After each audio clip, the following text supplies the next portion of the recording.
मित्र माझ्याकडे एक 52 वर्षाचा एक व्यक्ती आला. तो म्हणतो की सर गेल्या 6-7 वर्षापासून मला खूप डिप्रेस आहे. माझ्यामध्ये मला काहीच समजत नाहीये. मी ब्लँक होतोय. पण असं एक कुठून झालं मला माहिती नाही. डीप काउन्सिलिंग करत असताना आम्हाला जाणवलं की नॉर्मल काउन्सिलिंग नाही. जेव्हा आम्ही त्याला हिप्नोसिसमध्ये नेलं, क्लिनिकली पूर्णपणे त्याला ट्रान्समध्ये नेलं आणि त्याला विचारलं की ह्या गोष्टी कुठून आल्या? जेव्हा डिप्रेशन हा वर्ड्स असेल किंवा हे कधीपासून सुरुवात झालं, तेव्हा त्यांच्यातून एक सायलेंटली आवाज आला की सर 6-7 वर्षापूर्वी एक पेपरमध्ये, एक आर्टिकल्समध्ये असं आलं होतं की ही जी डिप्रेशन कशामुळे होतं आणि डिप्रेशनचे काही लिस्ट आहे, त्याचे सिम्प्टम्स काय आहेत, हे सगळं काही त्या पेपरमध्ये दिलं होतं आणि ते माझ्या आतमध्ये एवढं सबकॉन्शियस माइंडमध्ये रिप्रिंटिंग झालं की त्याच्यामुळे कदाचित ह्या सगळ्या गोष्टी झाल्या.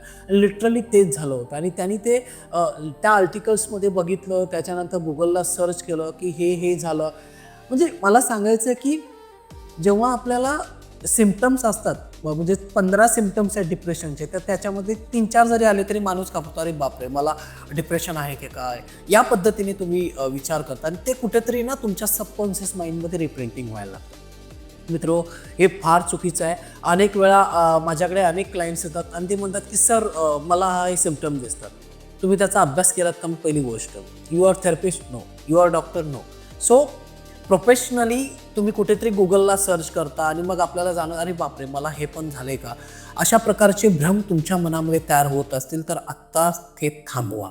ओके, सो काळजी घ्या. Bye bye.